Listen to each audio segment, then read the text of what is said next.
26 வருட நம்பிக்கை, லட்சக்கணக்கான சந்தோஷ திருமணங்கள். கல்யாணம்னாலே தமிழ் மேட்ரிமோனி தான். மணப்பெண்ணின் பிரத்யேகமான திருமணம் விவாஹா தி சென்னை சில்க்ஸ். ஒன்றுமே இல்லை, மெம்பர்ஷிப் கொடுத்தோம். பயங்கர கேள்வி, நீங்கள் எப்படி மெம்பர்ஷிப் கொடுப்பீங்க, அராஜகம் பண்ணுறீங்களா அப்படி இப்படின்னு. எனக்கு இருக்கிறது என் பிராண்ட், என்னோட எக்ஸ்போ. ரூல்ஸ் போடுறதுக்கான எல்லா ரைட்ஸும் எனக்கும் இருக்குது. ப்ரொமோஷன் பண்ணுறாங்கல்ல, யாராவது ஆர்டிஸ்ட்டை கூப்பிட்டு ப்ரொமோஷன் பண்ணால் லேக்ஸில் காசு கேட்குறது. 35,000 ரூபாய்க்கு வந்துட்டு சென்னையில் தான் வந்துட்டு போய் ப்ராடக்ட்ஸ் வாங்கிட்டு வந்து சேல்ஸ் பண்ணி பார்க்கலாமேன்னு பண்ணி பார்த்தேன். அது பெட்டராக போயிட்டே இருந்துச்சு.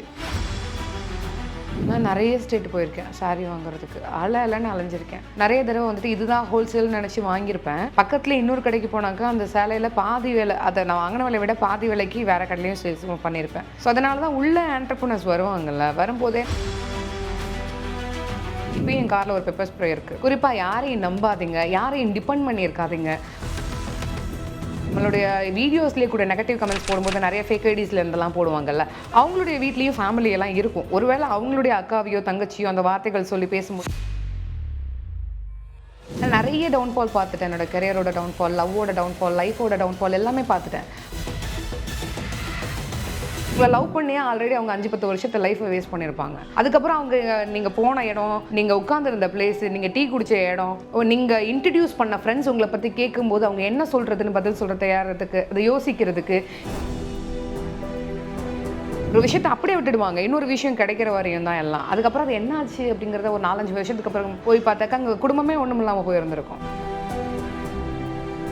இவளை வந்து ரொம்ப இம்ப்ரெஸ் பண்ணணும்னா அதிகபட்சம் காய்ச்சல் அடிக்குதா, ஹாஸ்பிட்டல் கூட்டிகிட்டு போவா. சாப்பிட்டியா, வீட்டில் அம்மா அத்தனை தடவை சாப்பிட்டியான்னு கேட்டிருப்பாங்க, அப்பா கேட்டிருப்பாங்க. அப்போல்லாம் அவங்ககிட்ட இருந்து கிடைக்காத அன்பு டக்குன்னு யாரோ ஒரு பையன் வந்துட்டு சாப்பிட்டியான்னு கேட்கும்போது கிடச்சிருச்சு, நம்ம அவங்கள நம்பிட்டோம் அப்படிங்கிறதே வந்துட்டு ரொம்ப பெரிய தப்பு தான்.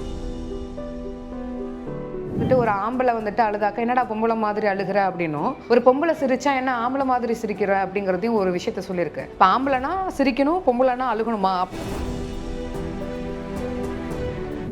comes to saree business ma'am, which is like இப்போ வந்து வாஸ்ட்டாக எல்லாருமே வந்துட்டு ஹோம் க்ரோனாக இருக்கட்டும், சாரி பிஸ்னஸாக இருக்கட்டும், எல்லா விமனும் முன்னெடுத்து வந்து பண்ண ஆரம்பிச்சாங்க, which is a good thing. And இன்னொரு பக்கம் பிளென்ட்டியாக வந்துருச்சு. ஸோ அந்த காம்படிஷன்ஸுங்கிறது உள்ளே இருந்துக்கிட்டே இருக்கும். இல்லைனா ஒருத்தவங்க இன்னொருத்தவங்களை இப்போ புல் டவுன் பண்ணுறதுக்கு பார்க்குறாங்க, இன்னொருத்தவங்களை புல் டவுன் பண்ணுறதுக்கு பார்க்குறாங்க. இந்த பிஸ்னஸில் நீங்கள் ஃபேஸ் பண்ணுற டிஃபிகல்ட்டிஸ் என்னவா இருக்குது? ஒன்றுமே இல்லை, மெம்பர்ஷிப் கொடுத்தோம். பயங்கர கேள்வி, நீங்கள் எப்படி மெம்பர்ஷிப் கொடுப்பீங்க, அராஜகம் பண்ணுறீங்களா அப்படி இப்படின்னு. எனக்கு இருக்கிறது என் பிராண்டு, என்னோட எக்ஸ்போ. ரூல்ஸ் போடுறதுக்கான எல்லா ரைட்ஸும் எனக்கும் இருக்குது. இங்கே இருக்கிற ஸ்டால் ஓனர்ஸ் யாருமே குழந்தைங்க கிடையாது. அவங்களுக்கு எங்களுடைய ரூல்ஸ் அண்ட் ரெகுலேஷன்ஸ் எல்லாமே தெரியும். எனக்கு சஷ்டியோட வெற்றியில் மட்டுமே இப்போ நீங்கள் பார்த்துருப்பீங்க வரும்போது எவ்வளோ கூட்டம் இருந்துச்சுன்னு சொல்லிட்டு. வெற்றியில் இந்த வெற்றி வந்துட்டு பார்த்தீங்கன்னாக்கா தொடர்ந்து இருக்குமா அப்படின்னு சொல்லி கேட்டாக்கா கேள்விக்குறி தான். எல்லா மனுஷனுக்கும் ஒரு சர்க்கிள் ஒன்று வரும், அது எங்கே எப்படி கிடைக்குதுன்னே தெரியாது. அந்த சர்க்கிள் வந்தாலும் உங்கள் கூட நான் இருப்பேன் அப்படின்னு சொல்கிறதுக்கு ஒரு 10 பேரை நம்ம சம்பாரிச்சிட்டோன்னா போதும். அதனால தான் அதை அனௌன்ஸ் பண்ணும்போதே அனௌன்ஸ் பண்ணோம். இந்த சஷ்டியோட வெற்றிலையும் தோல்வியிலையும் யார் கூட நிற்கிறீங்களோ அவங்க மட்டும் மெம்பர்ஷிப்பில் ஜாயின் பண்ணலான்னு. அதுக்கு எத்தனை பேர் ஒத்துப்பாங்க? அது ஒத்துக்கிறது ரொம்ப கஷ்டம். அப்போ ஃப்ளாப் கொடுத்துட்டா நீங்கள் என்ன கேள்வி கேட்க மாட்டீங்கல்ல, அந்த மாதிரி மைண்ட் செட்டில் இருக்கவங்க அதுக்குள்ளேயே வரமாட்டாங்க. ஓ அப்போ இவங்க இது லாஸ் ஆகிட்டா அவங்க எதுவும் கேட்டுக்க மாட்டாங்க போல் அப்படின்னு பயந்து தான் போவாங்க. பட் அதை தாண்டி நான் அதை சொல்லும்போது வெற்றிலையும் தோல்விலையும் யார் கூட இருக்கீங்களோ அவங்க மட்டும் வாங்கன்னு சொல்லும்போது வராங்கன்னா, அப்போ நான் இவ்வளோ பேரை சம்பாரிச்சிருக்கேன், இவ்வளோ பேருக்கு நான் ஏதாவது பண்ணணுமேங்கிற பொறுப்பும் கடமையும் தான் எனக்கு இருந்துச்சு. ஈவன் இவங்களுக்கும் வந்து பார்த்திங்கனாக்கா நான் வந்து நிறைய பேர் மெம்பர்ஸ்க்கு வந்து நான் இந்த விஷயத்தை ஏன் சொன்னோம் அப்படின்னா, ப்ரொமோஷன் பண்ணுறாங்கல்ல, யாராவது ஆர்டிஸ்ட்டை கூப்பிட்டு ப்ரொமோஷன் பண்ணால் லேக்ஸில் காசு கேட்குறது. 25,000 ரூபா, 30,000 ரூபா. ஸ்மால் ஸ்கேல் பிஸ்னஸ் பண்ணுறவங்கனால அவ்வளோலாம் அஃபோர்ட் பண்ண முடியாது. அவங்களே வந்து கடனை வாங்கி 50,000 ரூபாய்க்கு சரக்கு போட்டு வச்சுருப்பாங்க. நீங்கள் அவங்கக்கிட்ட போய் 15,000 20,000 கேட்டிங்கன்னா அவங்களுக்கு அது பெரிய அமௌண்ட்டு. ஸோ அதனால் நான் என்ன நினச்சேன், சரி ஓகே மெம்பர்ஸாக இருந்தாங்கன்னா ஃப்ரீயாகவே ப்ரொமோஷன், இப்போயுமே எல்லாத்துக்கும் ஃப்ரீயாக தான் ப்ரொமோஷன் பண்ணி கொடுக்குறோம், ₹1 காசு வாங்காமல். ஸோ இது எல்லாமே மெம்பர்ஷிப்பில் நமக்காக நம்பியிருக்கவங்களுக்கு நம்ம ஏன் அதை பண்ணிடக்கூடாது? ஒரு ஊருக்குள்ளே ஒரு தெருவுக்குள்ளே மட்டுமே இருக்கிற ஒரு ப்ராடக்ட்டை ஏன் உலகளவில் கொண்டு போயிடக்கூடாதுங்கிற மாதிரி எனக்கு தோணுச்சு. அப்படி தான் ஸ்டார்ட் பண்ணோமே. பட் அதுக்கு வந்து பார்த்திங்கன்னா நீங்கள் எப்படி அப்படி இப்படின்னு சொல்லிட்டு நிறைய அது வந்துட்டு கொஞ்சம் ஆச்சு. இருந்தாலும் ஓகே ஃபைன், நம்ம ஒரு நல்ல விஷயத்துக்காக பண்ணுறோம். அது எப்பவுமே ஒரு பிஸ்னஸ் பண்ணும்போது போட்டி இருக்கும்ல, அது எல்லா இடத்துலையுமே இருக்கும். இப்போது ஆன்லைனில் எப்படி ஆயிடுச்சுன்னா ஒரு சாரியை நீங்கள் வந்துட்டு ரொம்ப சீப்பாகவே வாங்கலாம். நான் எப்படி சொல்கிறேன்னா, ஆஃப்லைனில் நீங்கள் வாங்குறத விட ஆஃப்லைனில் ஒரு சாரீ ஒன்று போட்டிருக்கு, அந்த சாரியோட விலை என்னன்னு உங்களுக்கு தெரியாது, நீங்கள் வாங்கிட்டு வந்துடுவீங்க போட்டிருக்க ப்ரைஸை. ஆன்லைனில் ஒரு சாரீ பார்க்குறீங்கன்னா அதே சாரீ 100 பேர்கிட்ட இருக்கும். ஒரு பேஜில் 850 ரூபான்னு இருக்கும், ஒரு பேஜில் 1500 ரூபான்னு இருக்கும். ஸோ உங்களுக்கு அதை ஃபில்ட்ரு பண்ண முடியும், எங்கே வேணும், யார் கம்மியாக கொடுக்குறாங்கங்கிற ஒரு விஷயம். ஆன்லைனில் பண்ணுறது ரொம்ப கஷ்டம், காம்படிஷன் அதிகம் நீங்கள் ஆஃப்லைனில் பண்ணுறதை விட. ஸோ அப்படி இருந்தாலும் ஒவ்வொருத்தரும் 100 ரூபா லாபத்துக்கு 50 ரூபா லாபத்துக்கு தான் பொருளை விற்றுட்டு இருக்காங்க. ஸோ அவங்களுக்கு ஏதாவது பண்ணணும். அதனால தான் காம்படிஷனே எங்கே ஸ்டார்ட் ஆகுதுன்னு நினைக்கிறேன். நீ இவ்வளோ கம்மியாக ஒருத்தன் நீ கம்மியாக கொடுக்கணும், இல்லை நீ கம்மியாக கொடுக்குறவனா குறை சொல்லாமல் இருக்கணும். when you started the business கண்டிப்பாக எல்லாருக்கிட்டேயுமே வந்துட்டு எல்லா பேக்ரவுண்டும் இருக்காது, எல்லா இன்வெஸ்ட் பண்ணுறதுக்கான எல்லா விஷயங்களும் இருக்காது. உங்களோட சாரீ பிஸ்னஸாக இருக்கட்டும், உங்களோட இந்த ஆண்டர்ப்ரனர்ஷிப் ஸ்டார்ட் பண்ணுறப்போ நம்ம ஒரு முதலீடு போட்டிருப்போம், அது நமக்கு எப்படி ரொம்ப கம்மியாக கூட இருக்கலாம், அதுலேருந்து இப்போ நம்ம டிராஸ்டிக்காக ஒரு கிராஃப் இருக்குள்ள, உங்களுக்கு எப்படி இருந்துச்சு? நம்ம ஸ்டார்ட் பண்ணும்போது 15 lakhs, அப்புறம் வந்துட்டு அது ஆன்லைனில் பண்ணிகிட்டே இருந்தோம். அது கொஞ்சம் பெட்டராக போச்சு. நான் எப்போவுமே எப்படின்னா எல்லாத்துலேயுமே இந்த அகலக்கால்லாம் வைக்க மாட்டேன், ஒரு விஷயம் பண்ணி பார்ப்பேன், அது செட் ஆனதான் கடை போட்டுட்டு அப்படி பண்ணுற ஒரு பர்சன் தான். ஃபஸ்ட்டு இதை போயிட்டு எடுத்தோடனே 15 lakhs போடல, ஒரு 35,000 ரூபாய்க்கு வந்துட்டு சென்னையில் தான் வந்துட்டு போய் ப்ராடக்ட்ஸ் வாங்கிட்டு வந்து சேல்ஸ் பண்ணி பார்க்கலாமேன்னு பண்ணி பார்த்தேன். அது பெட்டராக போயிட்டே இருந்துச்சு. அப்புறம் அது போக போக போக 5 lakhs ஆச்சு, 10 lakhs ஆச்சு. அப்புறம் தான் கடைசியாக வந்துட்டு ஒரு 8 மாதம் இருக்கும் இந்த 15 lakhs நான் ரீச் பண்ணுறதுக்கு. பட் இனிஷியலாக நான் போட்ட அமௌண்ட் அந்த 35,000. அப்புறம் அந்த 15 lakhs போட்டுட்டு ஓகே பெட்டர்னு நல்லா போயிட்டு இருந்தது. அப்போ அதுக்கப்புறம் தான் ஷாப் வந்துட்டு ஸ்டார்ட் பண்ணோம். ஒரு 30 lakhsக்குள்ளே ஸ்டார்ட் பண்ணியிருப்போம். It was good. இப்போ எல்லாருக்குமே அந்த மாதிரி ஆண்டர்ப்ரனராக ஆகணும்னு தான் விமனே நினைப்பாங்க. வீட்டில் இருந்து சிலவங்க வந்து மசாலா பிஸ்னஸ் என்ன பிஸ்னஸ் பண்ணாலும், ஆனால் அவங்க எப்படி ஸ்டார்ட் பண்ணணும்னு தெரிய மாட்டேங்குது. நீங்கள் சொன்ன மாதிரி நிறைய பேர் அகலக்கால் வச்சுடுவாங்க, அதுக்கப்புறம் அதில் நிறைய லாஸ் சந்திப்பாங்க. நீங்கள் என்ன டிப்ஸ் கொடுப்பீங்க? ஆண்டர்ப்ரனராக மாறணும்னா சில விஷயங்கள் கண்டிப்பாக நீங்கள் பண்ணுங்கள், இல்லைனா இதெல்லாம் செக்லிஸ்ட்டாக வச்சுக்கோங்கண்ணா. ஒரு விஷயத்தை தொடர்ந்து பண்ணணும்.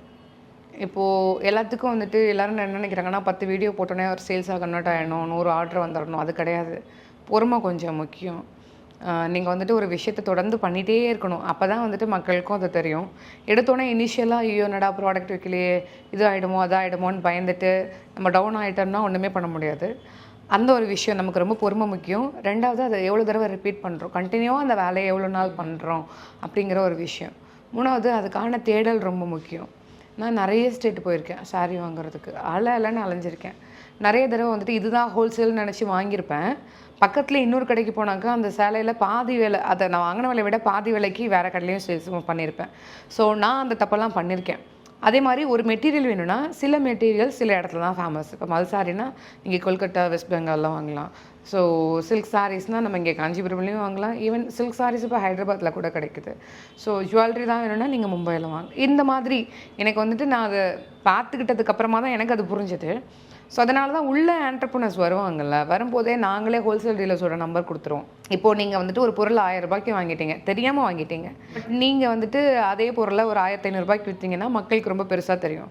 இப்போது நீங்கள் ஒரு பொருளை 400 ரூபாய்க்கு தான் வாங்கியிருக்கீங்க, அந்த பொருளோட ஒரிஜினல் காஸ்ட்டு 400 ரூபா தானா, நீங்கள் 100 ரூபா லாபம் வச்சு 500 ரூபாய்க்கு கொடுத்தாக்க தான் வரவங்க எல்லாருமே உங்ககிட்ட தான் வருவாங்க. ஸோ நம்ம எங்கே வாங்கணும் அப்படிங்கிறதுக்கான விஷயத்தை நம்ம கொஞ்சம் கண்டுபிடிக்கணும்.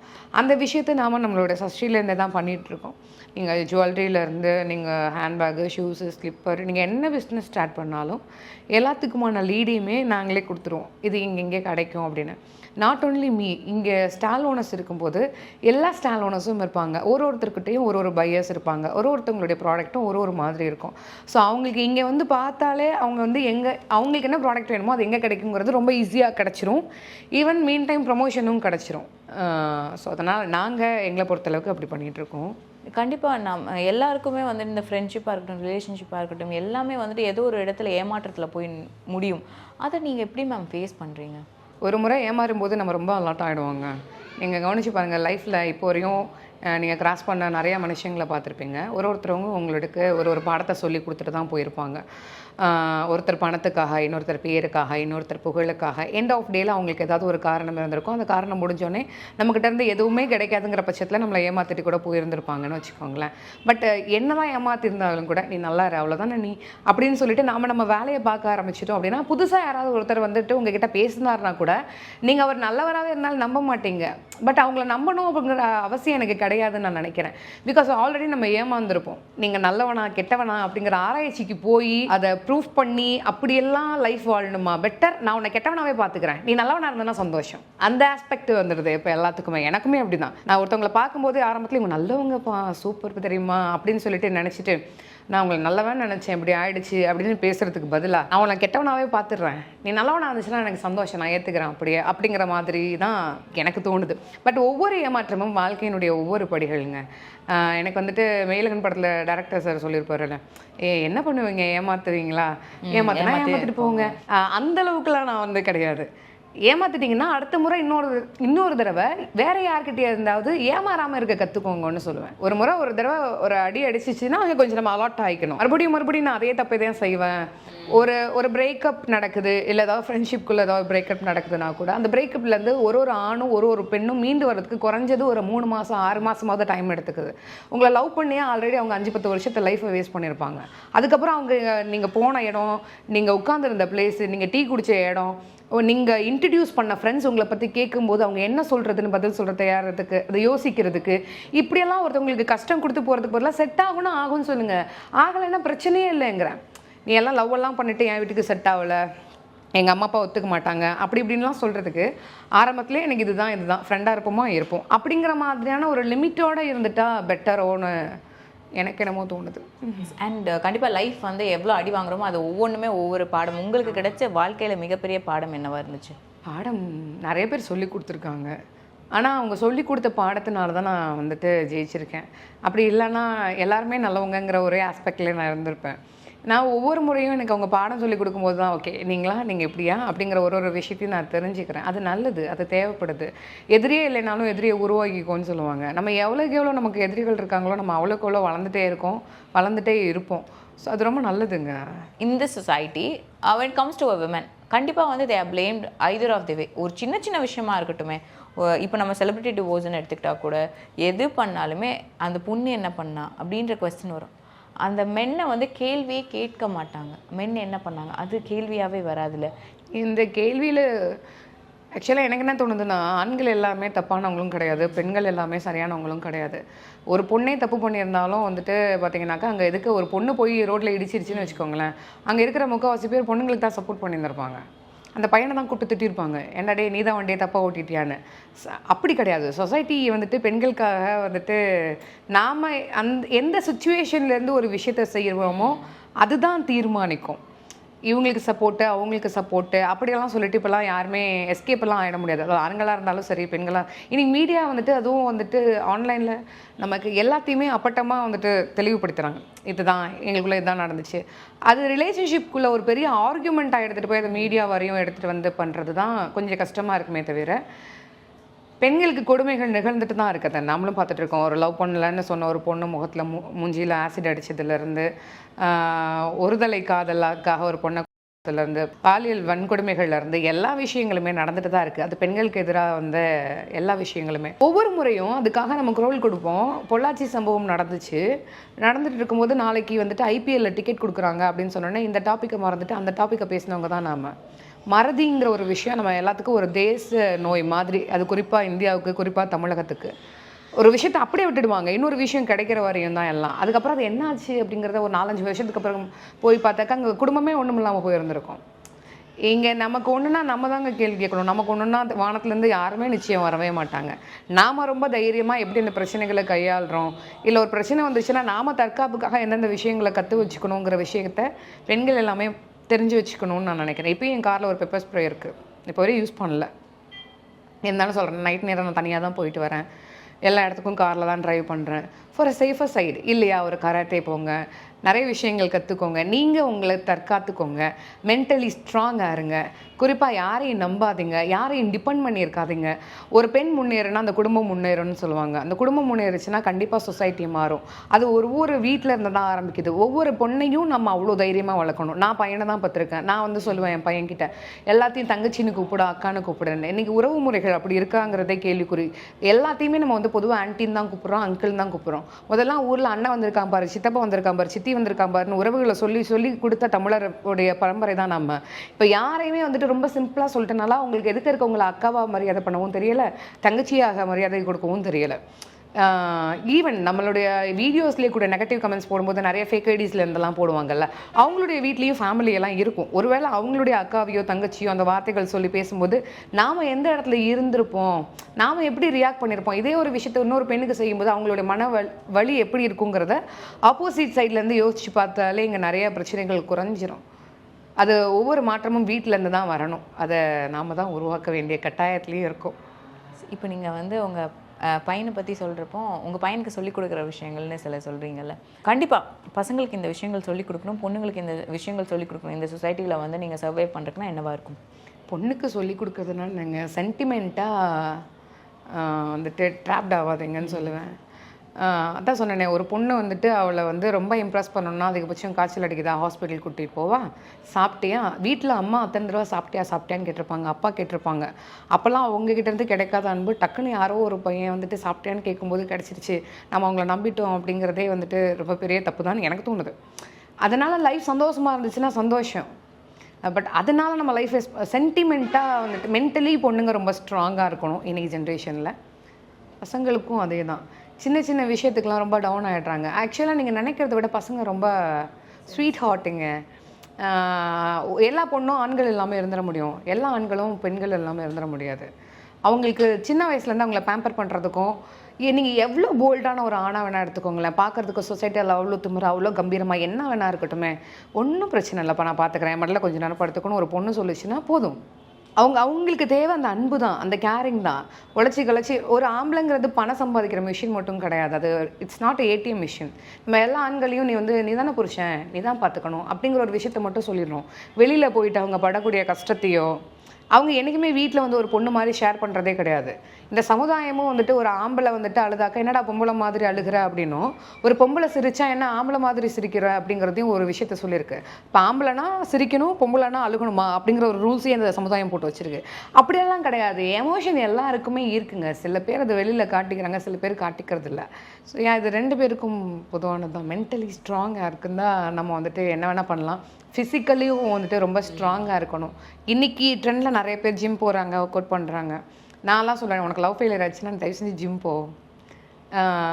நம்ம ஸ்ட்ராங்காக இருக்கணும். நம்ம இன்னும் பார்க்க வேண்டிய விஷயங்கள் நிறையா இருக்குது. நான் நிறைய டவுன்ஃபால் பார்த்துட்டேன். என்னோடய கரியரோட டவுன்ஃபால், லவ்வோட டவுன்ஃபால், லைஃபோட டவுன்ஃபால் எல்லாமே பார்த்துட்டேன். ஆனால் அந்த டவுன்ஃபால் எல்லாம் பார்த்தனால தான் இன்றைக்கி நான் நல்லா இருக்கேன்னு எனக்கு தோணும்.